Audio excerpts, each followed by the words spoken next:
నమస్తే, welcome to non stop news. నేను మహేశ్వరి. నేను హిమబిందు. తూర్పుగోదావరి జిల్లా అనపర్తి నియోజకవర్గంలో అధికార పార్టీ ఆగడాలు తారస్థాయికి చేరాయి. వైఎస్ఆర్సీపీ సోషల్ మీడియా కార్యకర్తపై విచక్షణారహితంగా దాడి చేశారు అధికార పార్టీ కార్యకర్తలు. బిక్కవోలు మండలం పందలపాక గ్రామంలో జరిగింది ఘటన. స్పృహ కోల్పోయిన బాధితుడిని వైఎస్ఆర్సీపీ శ్రేణులు ఆసుపత్రికి తరలించారు. బాధిత కుటుంబ సభ్యులు పోలీసులకు ఫిర్యాదు చేశారు. అయితే నిందితులకు మాత్రం స్టేషన్ బెయిల్ ఇచ్చి పంపించేశారు పోలీసులు.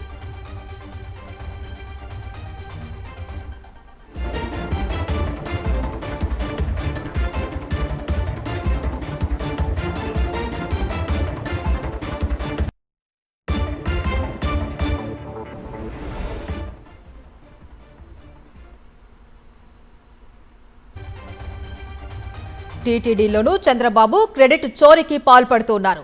వైఎస్ జగన్ హయాంలో తెచ్చిన ల్యాబ్ ని బాబు తన ఖాతాలో వేసుకుంటూ ప్రచారం చేసుకుంటున్నారు. వైఎస్ఆర్సీపీ ప్రభుత్వ హయాంలో తిరుమలలో FSSAI ల్యాబ్ ఏర్పాటు చేశారు. 20 కోట్లతో ఫుడ్ సేఫ్టీ ల్యాబ్ ఏర్పాటు చేశారు. ఇవాళ మనవడి పుట్టినరోజు అంటూ తిరుమల వచ్చిన చంద్రబాబు ప్రసాదం నాణ్యతపై తానే దృష్టి పెట్టినట్లు బిల్డప్ ఇచ్చారు. చంద్రబాబు క్రెడిట్ చోరీ చూసి వెంకటేశ్వర స్వామి భక్తులు నివ్వెరపోయారు.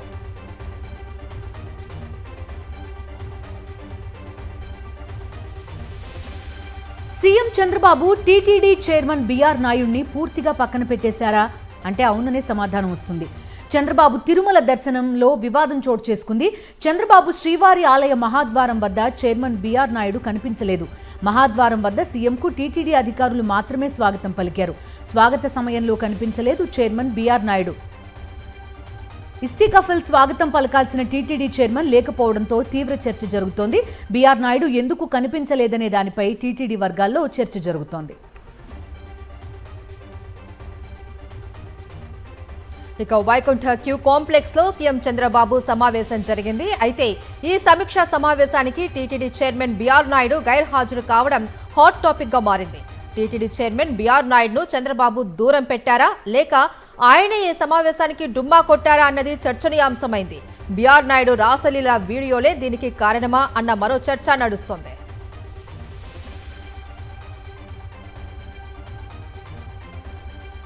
టీటీడీ చైర్మన్ నుంచి బిఆర్ నాయుడిని వెంటనే తొలగించాలని డిమాండ్ చేశారు వైఎస్ఆర్సీపీ మహిళా నాయకురాలు శ్యామల. బిఆర్ నాయుడు బాధ్యతలు చేపట్టినప్పటి నుంచి కొండపై అపచారాలు జరుగుతూనే ఉన్నాయని మండిపడ్డారు. గోవుల మరణాలు, కొండపై మద్యం, తొక్కిసలాటలో భక్తులు చనిపోవడం, క్యూ లైన్లలో మంచినీరు లభించక భక్తుల నిరసనలు ఎన్నో జరిగాయని ఆగ్రహం వ్యక్తం చేశారు. రాసలీలల వీడియోలపై బిఆర్ నాయుడిని ప్రశ్నించిన ఆమె లడ్డూపై అబద్ధాలు చెప్పాం తప్పేంటి, మహిళలపై దాడి చేశాం తప్పేంటి అంటారేమోనని ఎద్దేవా చేశారు. కాంగ్రెస్ 6 గ్యారంటీల బిల్లుపై తెలంగాణ భవన్లో పార్టీ సీనియర్లతో కేటీఆర్ భేటీ అయ్యారు. పార్టీ లీగల్ సెల్ ప్రతినిధులు, నేతలతో చర్చించిన ఆయన 6 గ్యారంటీలకు చట్టబద్ధత కల్పించే అంశంపై ప్రైవేట్ మెంబర్ బిల్లు ప్రవేశపెట్టాలి అని నిర్ణయించారు. 6 గ్యారంటీలను కాంగ్రెస్ పట్టించుకోవడం లేదు అని బీఆర్ఎస్ ఆరోపించింది. నిధుల కేటాయించకపోవడంపై ఒత్తిడి తీసుకురావాలి అని నిర్ణయించింది. ఓట్ల కోసం కాంగ్రెస్ కోటి మోసాలు చేసిందని మండిపడ్డారు BRS working president KTR. CM Revanth Reddy తొలి సంతకం చేసిన ఫైల్ ఏమైందని ప్రశ్నించారు. 3 బడ్జెట్లు దాటినా 6 గ్యారంటీలను పట్టించుకోలేదని, అందుకే 6 గ్యారంటీల చట్టబద్ధతపై ప్రైవేట్ మెంబర్ బిల్లు ప్రవేశపెట్టబోతున్నట్టుగా ప్రకటించారు. చట్టం చేస్తే లబ్ధిదారులకు హక్కు వస్తుందని, అప్పుడు గవర్నమెంట్ నుంచి ముక్కు పిండి డబ్బు వసూలు చేయొచ్చన్నారు. ప్రైవేట్ మెంబర్ బిల్లుకి బీజేపీ మద్దతు తెలపాలని కోరారు కేటీఆర్. బిల్లు ఏదైతే ఉన్నదో రాష్ట్ర శాసనసభలో, శాసన మండలిలో మేము ప్రవేశపెట్టబోతా ఉన్నాం. ఈ వచ్చే శుక్రవారం రోజు ప్రవేశపెట్టబోతా ఉన్నాం. 6 గ్యారంటీలకు చట్టబద్ధత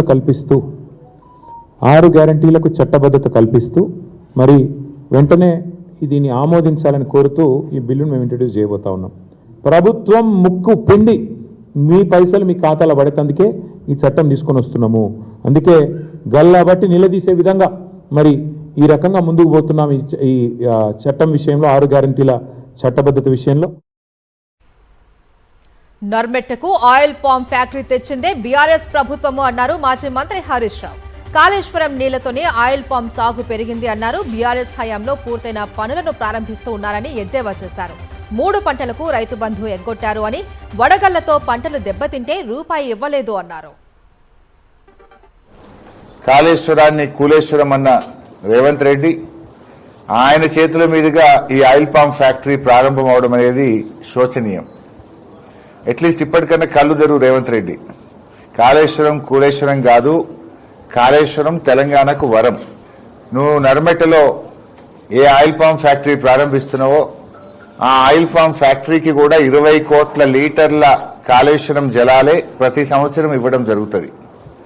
ఆ నర్మెట పక్కనే కెనాల్ పోతా ఉంది. అక్కడ దాకా పోయి నెత్తి మీద నీళ్లు జల్లుకొని నీ పాప పరిహారం చేసుకో.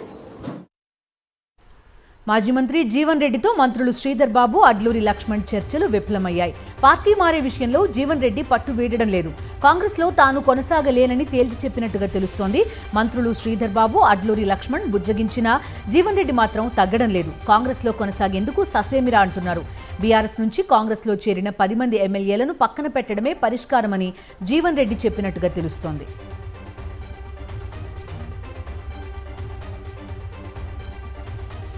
జీవన్ రెడ్డి తన నిర్ణయాన్ని వెనక్కి తీసుకుంటారు అని అనుకుంటున్నాను అని అన్నారు మంత్రి శ్రీధర్ బాబు. జీవన్ రెడ్డి మంత్రి పదవి కోరుకోవడంలో తప్పు లేదు అన్న ఆయన హైకమాండ్ తీసుకున్న నిర్ణయాలతో జీవన్ రెడ్డి మనస్తాపం చెంది ఉండొచ్చు అన్నారు.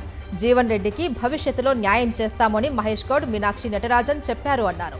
పార్టీ ఆదేశం మేరకు ఆయనతో చర్చలు జరిపినట్లు తెలిపారు శ్రీధర్ బాబు. చేసిన ప్రెస్ పరంగా కానీ వ్యక్తిగతంగా ఇప్పటికే కాంగ్రెస్ పార్టీ నాయకత్వం ఒక స్పష్టతతో వారికి ఉన్న సమస్యలు, అంటే వారికంటే వ్యక్తిగతంగా కాదు, వారి పార్టీ ఆ ప్రాంతంలో ఆ నియోజకవర్గంలో ఉన్న కార్యకర్తల నాయకుల సంబంధించిన అంశాలన్నిటిని కూడా పరిష్కారం చేసే ప్రయత్నం చేస్తామని పార్టీ నాయకత్వం కూడా చెప్పింది. చెప్పడానికి కూడా నేను కూడా ప్రత్యక్షంగా వెళ్ళటం జరిగింది. ఆ క్రమంలో వారికి మేము అప్పీల్ చేయడం కూడా జరిగింది. ఏ నిర్ణయం తీసుకోవద్దని, ఏ ఆలోచనతోనైతే ప్రతిపక్షంలో ఉండి అందరం కలిసి పనిచేసాము, ఇంకా వారి నాయకత్వంలో ముందుకు తీసుకెళ్లే ప్రయత్నం చేయాలని వారిని కోరడానికి వెళ్ళాం. నెల్లూరు జిల్లా తీర ప్రాంత మత్స్యకార గ్రామాల్లో తీవ్ర ఉద్రిక్త వాతావరణం నెలకొంది. మత్స్యకార సంఘాల్లో చిచ్చు పెట్టారు టీడీపీ ముఖ్య నేతలు బీద మస్తాన్ రావు సోదరులు. 6 నెలల క్రితం అక్రమంగా చొరబడ్డ తమిళనాడుకు చెందిన 4 మరబోట్లను పట్టుకున్నారు ఆంధ్ర మత్స్యకారులు. జువ్వలదిన్నె ఫిషింగ్ హార్బర్లో ఉన్న మరబోట్లను 2 రోజుల క్రితం రాత్రికి రాత్రే ఎత్తుకెళ్లారు తమిళ జాలర్లు. ఇటీవల మరబోట్లను విడిపించేందుకు తమిళనాడు అధికారులు తీవ్ర ప్రయత్నాలు చేశారు. విడిచిపెట్టేందుకు ఆంధ్ర మత్స్యకారులు నిరాకరించారు. మరబోట్లు తరలిపోవడం వెనుక బీద సోదరుల పాత్ర ఉందంటూ మత్స్యకారులు తీవ్ర ఆగ్రహం వ్యక్తం చేస్తున్నారు. బీద సోదరుల ముఖ్య అనుచరుడు ఆప్కాబ్ మాజీ చైర్మన్ పోలిశెట్టితో పాటు పలువురిపై దాడి చేశారు మత్స్యకారులు. ఇటీవల తమిళనాడు సీఎంని కలిసిన ఎంపీ బీద మస్తాన్ రావు మరుసటి రోజే మరబోట్లను చోరీ చేయడంపై మత్స్యకారులు తీవ్రంగా మండిపడుతున్నారు. తమిళనాడులో బీదకి పలు హ్యాచరీలు, వ్యాపార సంస్థలు ఉన్నాయి. తమిళనాడు సీఎం స్టాలిన్ ఒత్తిడి వల్లనే బోట్ల చోరీకి బీద సోదరులు సహకరించారని మత్స్యకారులు ఆగ్రహం వ్యక్తం చేస్తున్నారు. బోట్ల చోరీ వ్యవహారంలో కావలి రూరల్ సీఐ పాపారావు హస్తం ఉందంటున్నారు మత్స్యకారులు. మత్స్యకారులకు సీఎం చంద్రబాబు తీరని ద్రోహం చేశారు అన్నారు మాజీ మంత్రి కాకాని గోవర్ధన్ రెడ్డి. లోకేష్ వ్యాపారం కోసం తమిళ బోట్లను వదిలిపెట్టారు అని ఆరోపించారు. బీదా సోదరుల సమక్షంలో కుట్ర అమలు చేశారు అన్నారు. మత్స్యకారుల జీవితాలలో వైఎస్ జగన్ వెలుగులు నింపితే కూటమి నేతలు నిస్సిగ్గుగా వారికి ద్రోహం తలపెడుతున్నారు అని అన్నారు. మత్స్యకారులకు వైఎస్ఆర్సీపీ అండగా నిలుస్తుంది అన్నారు కాకాని గోవర్ధన్ రెడ్డి. ఎందుకు అటువంటి నిర్ణయాలు తీసుకున్నారు అంటే మత్స్యకారులు అంటే అంత అలుసైపోయిందా ఈ ప్రభుత్వానికి, చంద్రబాబుకి, లోకేష్కి? మత్స్యకారుల జీవితాలకు విలువ లేదా? మత్స్యకారులు అన్ని రకాలుగా మీరు ఇబ్బందులు పెట్టి జగన్మోహన్ రెడ్డి గారు దాదాపుగా 290 కోట్ల రూపాయలు ఖర్చు పెట్టి ఈరోజు ఫిషింగ్ హార్బర్ తీసుకొస్తే దాంట్లో ఒక ప్రాంతాన్ని 30 ఎకరాలను బదిలీ చేస్తారు, తీర ప్రాంతాన్ని బదిలీ చేస్తారు. అదేమంటే పాపం వాళ్ళు ఈరోజు మాకు సంబంధించి జగనన్న మాకు ఇచ్చినటువంటి హక్కును మీరు ఎలా లాగేస్తారు అంటే పోలీసులను పెట్టి నిర్బంధిస్తారు, పోలీసులతో అడ్డుకుంటారు.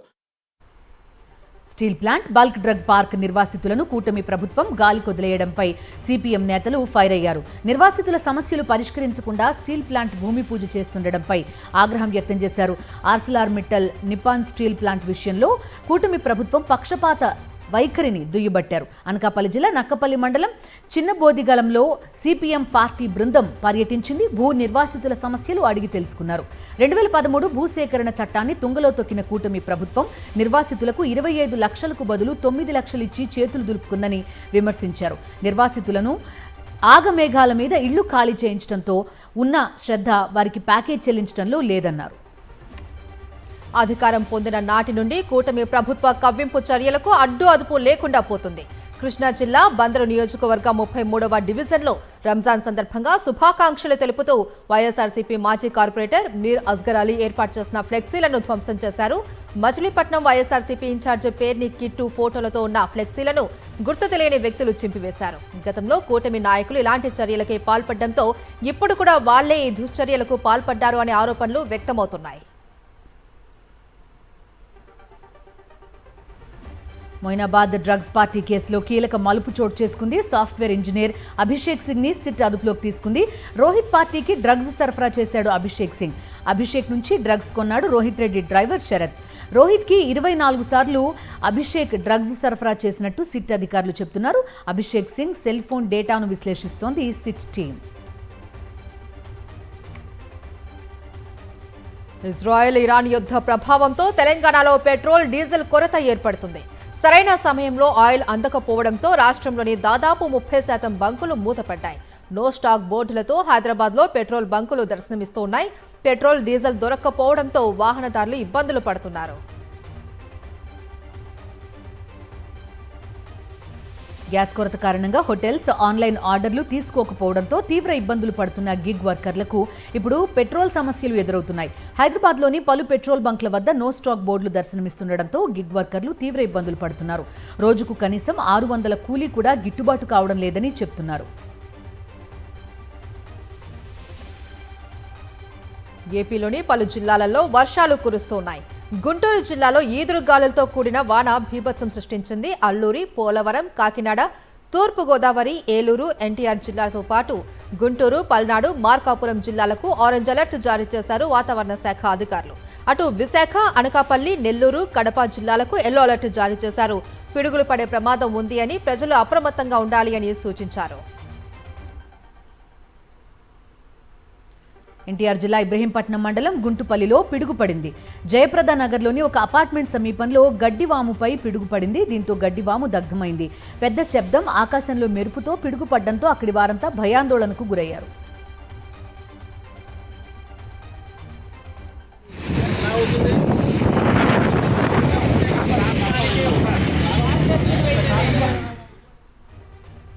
అనకాపల్లి జిల్లాలో కురిసిన భారీ వర్షాలతో రైతులకు అపార నష్టం వాటిల్లింది. చోడవరం నియోజకవర్గంలో బుచ్చయ్యపేట, చోడవరం, రోలుగుంట మండలాలలో ఈదురుగాలులతో కూడిన భారీ వర్షం కురిసింది. దీంతో నువ్వుల పంట నేలపాలవగా, మినుప పంట తీవ్రంగా దెబ్బతింది. అంతేకాక పిందె దశలో ఉన్న మామిడి పంట పూర్తిగా నాశనమైంది. చోడవరం రైతులు సాధారణంగా ప్రతి సంవత్సరం చెరుకు పంట సాగు చేసేవారు. కానీ గోవాడ చక్కెర కర్మాగారం మూసివేయడంతో ఈ ఏడాది అపరాలు పంటలైన నువ్వులు, మినప వేశారు. అవి కూడా వర్షం కారణంగా నష్టం మిగిల్చడంతో రైతుల పరిస్థితి వర్ణనాతీతంగా మారింది. ప్రభుత్వమే తమను ఆదుకోవాలి అని రైతులు విజ్ఞప్తి చేస్తున్నారు. అనంతపురం జిల్లా ఉరవకొండ నియోజకవర్గంలో అకాల వర్షాలతో నష్టపోయిన రైతులను ప్రభుత్వమే ఆదుకోవాలని మాజీ ఎమ్మెల్యే వై విశ్వేశ్వరరెడ్డి డిమాండ్ చేశారు. రైతులకు తక్షణ నష్టపరిహారం అందించాలని, దెబ్బతిన్న పంటలను ప్రభుత్వమే కొనుగోలు చేయాలన్నారు. ఉరవకొండ నియోజకవర్గం వెలుగుప్ప మండలంలోని అంకంపల్లి, దుద్దేకుంట, గంగవరం గ్రామాల్లో వర్షాల కారణంగా దెబ్బతిన్న మొక్కజొన్న, అరటి పంటల్ని ఆయన పరిశీలించారు.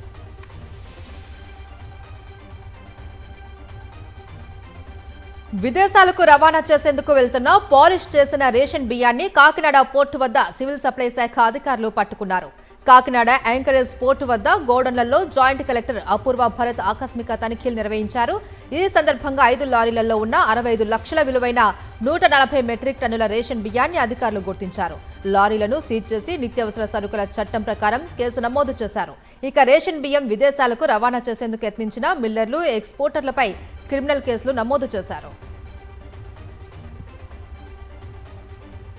హైదరాబాద్ జియాగూడ అక్రమ ఆహార తయారీ కేంద్రంపై టాస్క్ ఫోర్స్ పోలీసులు దాడులు చేశారు. అపరిశుభ్ర వాతావరణంలో కల్తీ ఆహార పదార్థాలు తయారు చేస్తున్నట్టుగా గుర్తించారు. కల్తీ ఆహార పదార్థాలు స్వాధీనం చేసుకుని తయారీ కేంద్రాన్ని సీజ్ చేశారు. ఆహార కల్తీ మరియు అక్రమ తయారీ కేంద్రాలపై హైదరాబాద్ సిటీ పోలీస్ హెచ్-ఫాస్ట్ నిరంతరం నిఘా ఉంచుతుందని, ప్రజలు తమ ప్రాంతాల్లో ఇటువంటి అక్రమ కార్యకలాపాలు గమనిస్తే వెంటనే పోలీసులకు సమాచారం ఇవ్వాలని అధికారులు సూచిస్తున్నారు. రంగారెడ్డి జిల్లా రాజేంద్ర నగర్లోని మధు పార్క్ అపార్ట్మెంట్ వాసుల రిలే నిరాహార దీక్షలు 2వ రోజుకు చేరాయి. మూసీ సుందరీకరణ ప్రాజెక్టులో తమ ఇళ్లను ప్రభుత్వం కూల్చివేస్తోంది అన్న ఆందోళనతో వీరు నిరసనకు దిగారు. దశాబ్దాలుగా నివాసం ఉంటున్న తమ ఇల్లు కూల్చకుండానే మూసీని అభివృద్ధి చేయాలి అని డిమాండ్ చేస్తున్నారు. రెండో రోజు దీక్షలో అపార్ట్మెంటు వాసులతో పాటు పలువురు రిటైర్డ్ ఉద్యోగులు పాల్గొన్నారు. ప్లకార్డులు చేతబోని ప్రభుత్వ నిర్ణయానికి వ్యతిరేకంగా నినాదాలు చేశారు.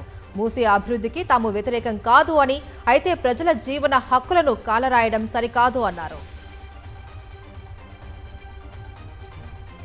రంగారెడ్డి జిల్లా కోహెడా గ్రామ రైతులు ఆందోళనకు దిగారు. గత 4 సంవత్సరాలుగా వ్యవసాయం చేస్తూ జీవనం సాగిస్తున్న తమ నుంచి రెవెన్యూ అధికారులు భూములు లాక్కుంటున్నారని ధర్నాకు దిగారు. ఎద్దుల బండ్లతో ర్యాలీ నిర్వహించి కోహెడా గ్రామంలో ఉన్న అంబేద్కర్ చౌరాస్తా వద్ద ఆందోళన తెలిపారు.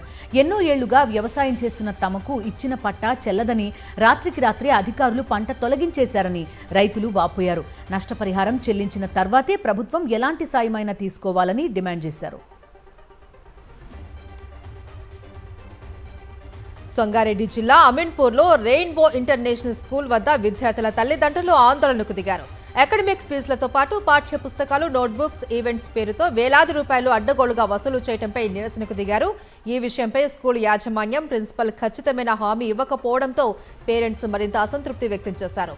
ఫీజులు తగ్గించాలి అని, లేకుంటే ఆందోళన తీవ్రతరం చేస్తామని విద్యార్థుల పేరెంట్స్ హెచ్చరించారు.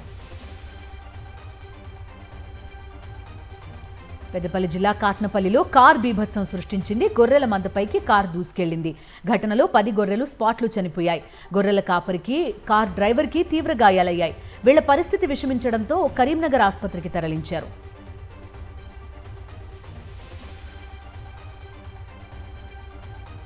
నంద్యాలలో ఆర్టీసీ బస్సుకు పెను ప్రమాదం తప్పింది.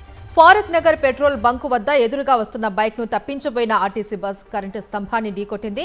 ప్రమాదంలో బస్ డ్రైవర్కు తీవ్ర గాయాలవ్వగా ఆసుపత్రికి తరలించారు. ఆత్మకూరు నుండి నంద్యాల వెళ్తున్న సమయంలో ఈ ప్రమాదం జరిగింది. ఘటనా స్థలానికి చేరుకున్న డిపో మేనేజర్ మాధవి దర్యాప్తు చేస్తున్నారు. ఖమ్మం జిల్లా మధిర మండలం ఆత్కూరు సమీపంలోని సాయి బాలాజీ కోల్డ్ స్టోరేజ్లో అగ్ని ప్రమాదం జరిగింది. మంటలు వేగంగా వ్యాపించడంతో కోల్డ్ స్టోరేజ్ అగ్నికి ఆహుతైంది. సమాచారం అందుకున్న అగ్నిమాపక సిబ్బంది, పోలీసులు ఘటనా స్థలానికి చేరుకుని మంటలు అదుపులోకి తెచ్చారు. సుమారు 300 మంది రైతులకు చెందిన దాదాపు 28,000 మిర్చి బస్తాలు నిల్వ ఉన్నట్టుగా సమాచారం. తమ పిల్లల ఆరోగ్యం దృష్ట్యా ఓ గిరిజన గ్రామ పెద్దలు కీలక నిర్ణయం తీసుకున్నారు. గ్రామంలో ఐస్ క్రీం అమ్మకాలను నిషేధించారు. ఎవరైనా ఐస్ క్రీం విక్రయాల కోసం తమ గ్రామంలోకి వస్తే 5,000 జరిమానా చెల్లించాల్సి ఉంటుందని ఫ్లెక్సీ ఏర్పాటు చేశారు. పోలవరం జిల్లా గూడూరు గ్రామస్తుల నిర్ణయం సోషల్ మీడియాలో చర్చనీయాంశంగా మారింది. కొందరు నాణ్యత లేని పదార్థాలతో ఐస్ క్రీమ్స్ తయారు చేసి అమ్ముతూ ఉన్నారని వారు ఆరోపించారు. వాటితో పిల్లలకు ఆరోగ్య సమస్యలు తలెత్తుతున్నందున నిషేధించాము అన్నారు. గతంలో బెల్ట్ షాపులను కూడా మూయించాము అని తెలిపారు ఆ గ్రామస్తులు. పెంపుడు పిల్లి కోసం ఓ ఎంబీబీఎస్ విద్యార్థిని ఆత్మహత్యకు పాల్పడిన ఘటన హైదరాబాద్ అల్వాల్లో జరిగింది. ఇంట్లో పెంచుకుంటున్న పిల్లి విషయంలో ఎంబీబీఎస్ విద్యార్థిని తుమ్మల ప్రిన్సీ శ్రేష్ఠకు తల్లిదండ్రులతో గొడవ జరిగింది. పిల్లిని పెంచుకోవడం మంచిది కాదని కూతురు ప్రిన్సీ శ్రేష్ఠను తల్లిదండ్రులు మందలించారు. వాళ్లు మందలించడంతో మనస్తాపానికి గురైన కూతురు ప్రిన్సీ ఇంట్లో ఎవరూ లేని సమయంలో ఫ్యాన్కి ఉరేసుకుని ఆత్మహత్య చేసుకుంది. హైదరాబాద్ ఎల్బీ నగర్ పిఎస్ పరిధిలోని రాక్ టౌన్ కాలనీ చోరీ కేసులో పోలీసులు పురోగతి సాధించారు. సీసీటీవీ దృశ్యాల ఆధారంగా మరో అపార్ట్మెంట్లో నిందితుడిని అరెస్ట్ చేశారు. ఏసీ టెక్నీషియన్ను అని చెప్పి ఇంట్లోకి చొరబడిన నిందితుడు 25 గ్రాముల మంగళసూత్రం ఎత్తుకెళ్లాడు. ప్రవీణారెడ్డి అనే ప్రభుత్వ టీచర్తో మాట్లాడుతున్నట్లు నటించి ఆమెపై సుత్తితో దాడి చేశాడు. బాధితురాల్ని చికిత్స నిమిత్తం ఆసుపత్రికి తరలించారు. నిందితుడిని చెంచల్గూడకు చెందిన అబ్రార్గా గుర్తించారు.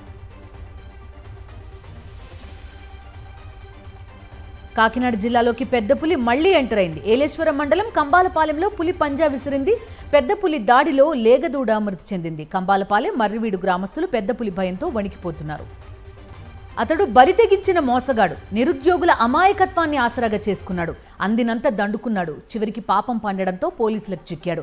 ఇప్పుడు చిప్పకూడు తింటున్నాడు. సూర్యాపేట జిల్లా ప్రభుత్వ హాస్పిటల్లో స్టాఫ్ నర్స్ ఉద్యోగాలు ఇప్పిస్తానని మోసాలకు తెగబడుతున్న కేటుగాడు దుగ్గ్యాల రఘురాంను పోలీసులు అరెస్ట్ చేశారు. సూర్యాపేట జిల్లాకు చెందిన నిందితుడు రఘురాం హైదరాబాద్కి చెందిన వాణితో కలిసి మోసాలకు పాల్పడుతున్నట్టు గుర్తించారు పోలీసులు. సుమారు 60 మంది నుంచి 1,85,00,000కు పైగా వసూలు చేసినట్టుగా తెలుస్తోంది. అక్రమంగా సంపాదించిన సొమ్ముతో ప్లాట్లు, కార్లు కొనుగోలు చేసినట్టు సమాచారం. నిందితుడి నుంచి నకిలీ జాబ్ సర్టిఫికేట్స్తో పాటు ఒక సెల్ ఫోన్ స్వాధీనం చేసుకున్నారు. కరీంనగర్ 2 టౌన్ ఎస్ఐ చంద్రశేఖర్ ఆత్మహత్య చేసుకున్నాడు. అత్తగారింట్లో ఉరి వేసుకుని బలవన్ మరణానికి పాల్పడ్డాడు. ఇటీవల ఎస్ఐ భార్య దివ్య ఆత్మహత్య చేసుకుంది. అంత్యక్రియల అనంతరం భార్య స్వగ్రామం సీతంపేటలోని అత్తగారింటికి ఎస్ఐ వచ్చారు. భార్య మృతికి సంబంధించి చంద్రశేఖర్పై ఆమె బంధువులు ఆరోపణలు చేస్తున్నారు. అయితే ఏం జరిగిందో ఏమో జమ్మికుంట మండలం సీతంపేటలో చంద్రశేఖర్ సూసైడ్ చేసుకున్నాడు. గుంటూరు జిల్లా మంగళగిరి ఎయిమ్స్లో లైంగిక వేధింపులు కలకలం రేపుతున్నాయి. సెక్యూరిటీ సూపర్వైజర్ మోహనాచారి వేధింపులు భరించలేక ఒక మహిళా సెక్యూరిటీ గార్డ్ ఆత్మహత్యాయత్నానికి పాల్పడింది. భర్త చనిపోవడంతో ఓ మహిళ మంగళగిరి ఎయిమ్స్లో సెక్యూరిటీ గార్డ్గా పనిచేస్తోంది. ఈ క్రమంలో మోహనాచారి రాత్రి వేళల్లో ఫోన్లు చేసి వేధిస్తున్నట్టుగా ఆరోపిస్తున్నారు. బాధితురాలి ఫిర్యాదుతో మోహనాచారిని అరెస్ట్ చేశారు. భద్రాద్రి రామయ్య కళ్యాణానికి పోచంపల్లి చేనేత వస్త్రాలు ముస్తాబవుతున్నాయి. సికింద్రాబాద్కు చెందిన చేనేత కార్మికులు ప్రతి ఏటా స్వామివారి కళ్యాణ వస్త్రాలను తయారు చేస్తున్నారు. ఈ ఏడాది కూడా అదే సాంప్రదాయాన్ని కొనసాగిస్తూ అత్యంత భక్తి శ్రద్ధలతో వస్త్రాల తయారీలో నిమగ్నమయ్యారు నేత కార్మికులు. ఈ నెల 27న భద్రాచలంలో శ్రీ సీతారాముల కళ్యాణం జరగనుంది. 8 ఏళ్ల నుంచి జయరాజు సారథ్యంలో భద్రాచలంలోని రామదాసు ధ్యాన మందిరంలో పట్టు వస్త్రాలను తయారు చేస్తున్నారు. గతంలో పట్టు వస్త్రాలను ఇతర ప్రాంతాల నుంచి తీసుకొచ్చేవారు, కానీ ఇప్పుడు కొంతకాలంగా భద్రాచలంలోనే తయారు చేస్తూ ఉన్నారు. రాముల వారికి పట్టు పంచె, ఉత్తరీయం, అదేవిధంగా సీతమ్మ వారికి పట్టు చీరలతో పాటుగా ఆంజనేయ లక్ష్మణులకు పట్టు వస్త్రాలను భద్రాచలంలోనే తయారు చేస్తున్నారు. మొత్తం 6 సెట్లను ఎదుర్కోలు, కళ్యాణం, పట్టాభిషేకం ఉత్సవాలకు తయారు చేయనున్నారు.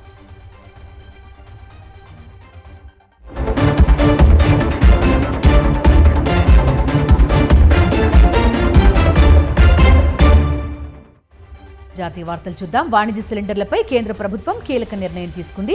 వాణిజ్య సిలిండర్ల సరఫరాను 20% పెంచుతూ నిర్ణయం తీసుకుంది కేంద్రం. దీంతో సంక్షోభానికి ముందున్న కేటాయింపుల్లో 50% చేరినట్టయింది. అయితే వీటిలో హోటల్స్, రెస్టారెంట్లు, దాబాలు, పారిశ్రామిక క్యాంటీన్లు, ఫుడ్ ప్రాసెసింగ్ యూనిట్లు, సబ్సిడీల్లో ఆహారం అందించే కేంద్రాలకు అధిక ప్రాధాన్యతనివ్వాలని కేంద్రం సూచించింది. అంతేకాక వలస కూలీలకు ఉచితంగా 5 కిలోల గ్యాస్ సిలిండర్లు ఇవ్వాలని నిర్ణయించింది. ఇరాన్ అధ్యక్షుడు పెజెష్కియాన్ కు భారత ప్రధాని మోదీ ఫోన్ చేశారు. పశ్చిమ ఆసియాలో ఉద్రిక్త పరిస్థితుల నేపథ్యంలో ఇద్దరు నేతలు భద్రతా పరిణామాలపైన సుదీర్ఘంగా చర్చించారు. యుద్ధం తర్వాత మోదీ ఇరాన్ అధ్యక్షుడితో మాట్లాడడం ఇది రెండవసారి. ఈ సందర్భంగా ఇరాన్లోని మౌలిక సదుపాయాలపైన జరిగిన దాడులను మోదీ ఖండించారు. ప్రాంతీయ శాంతి, స్థిరత్వం కోసం చర్చలే మార్గమో అని స్పష్టం చేశారు. ఉద్రిక్తతలు మరింత పెరగకుండా అన్ని పక్షాలు నియంత్రణ పాటించాలి అని మోదీ పిలుపునిచ్చారు. రంజాన్ సందర్భంగా ముస్లింలు మసీదులకు పోటెత్తారు. ఉదయం నుంచే మసీదుల్లో ప్రత్యేక ప్రార్థనలు చేశారు. వేల మందితో మసీదులు కిటకిటలాడాయి. ఢిల్లీలోని జామా మస్జిద్, ఫతేపురి మసీదుల్లో వేల మంది ముస్లింలు ప్రత్యేక ప్రార్థనలు చేశారు. దేశవ్యాప్తంగా అన్ని మసీదుల్లో ప్రత్యేక ప్రార్థనలు జరిగాయి. ఒకరికొకరు ఈద్ ముబారక్ చెప్పుకున్నారు.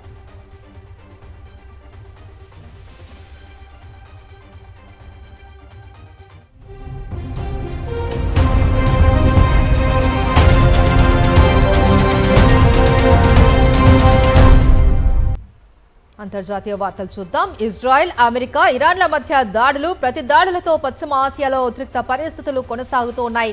ఈ క్రమంలోనే ఇరాన్లోని నంతాజ్ అణుశుద్ధి కేంద్రంపై అమెరికా, ఇజ్రాయెల్ దళాలు మరోసారి వైమానిక దాడులు జరిగినట్లు స్థానిక మీడియా వెల్లడించింది. అయితే రేడియో ధార్మిక పదార్థాల లీకేజీ జరగలేదు అని, పరిసర ప్రాంతాల నివాసితులకు ఎలాంటి ప్రమాదం లేదు అని పేర్కొంది. ఈ దాడులను ఇరాన్ అణు ఇంధన సంస్థ తీవ్రంగా ఖండించింది.